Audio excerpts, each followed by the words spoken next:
bushman is not dependent on water holes. His forebears have had thousands of years to adapt to the Kalahari, so he needs very little liquid, and he knows where to find it. An insignificant-looking dry twig tells him where to dig.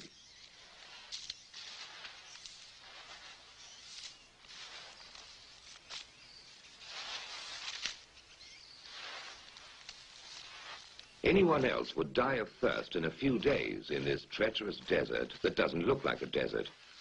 But he can survive for months on end. He unearths a bulbous root, which is really just a solid lump of wood with hard fibers that are merely damp. Civilized man would need some pretty complicated technology and machinery to get water out of it, but he uses the very simplest of tools. His scraper is a stick that has been split to give it a sharp edge, and he produces some dry-looking shavings.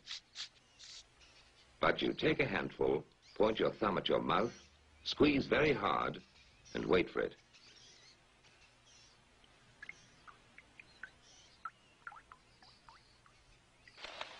The baboons always have a secret supply of water, and they're not going to tell anybody where it is. And when a Makhalahari ventures into the deep Kalahari on a hunting trip, he has to find water, because unlike the bushman, he doesn't know how to make liquid from a root. But he has his own way of finding out where the water is. First, he laboriously drills a hole in a giant ant heap when he is sure a baboon is watching him, because he knows baboons are incurably inquisitive. Next, he puts some wild melon seeds into the hole and works them in so that they drop into a hollow. Then he saunters off, knowing the baboon is burning with curiosity. The baboon doesn't trust that human being at all, so he plays it cool. But he's dying to know what gives in that confounded hole. Finally, Mr. Inquisitive can't take it any longer. He's got to know what's in there. He reaches in, grabs a fistful, and now his hand's too big to come out. If he had the sense to drop the seed, he could free his hand.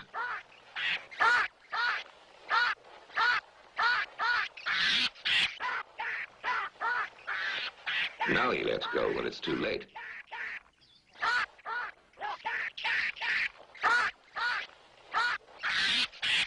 So that was a smart enough way to catch a baboon, but he still has to make him talk. Now he knows that salt is very scarce in this particular area, and that baboon is going to eat those lumps like candy.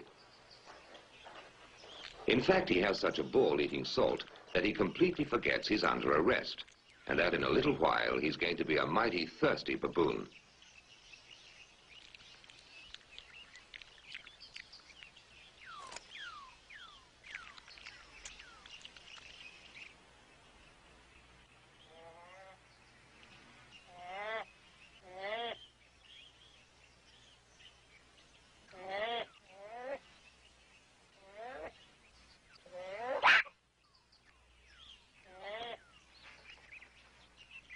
Next morning, the Makhalahari goes to have a closer look to see whether his prisoner is ready to talk.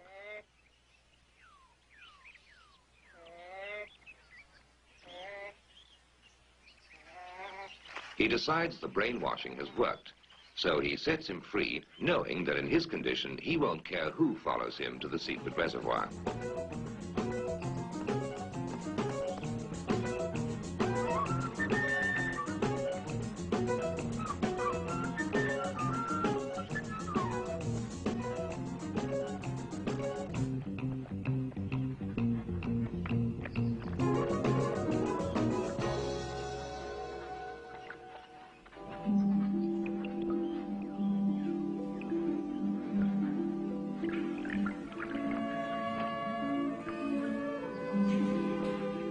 The Makhalahari has no eyes for the beauty of the setting.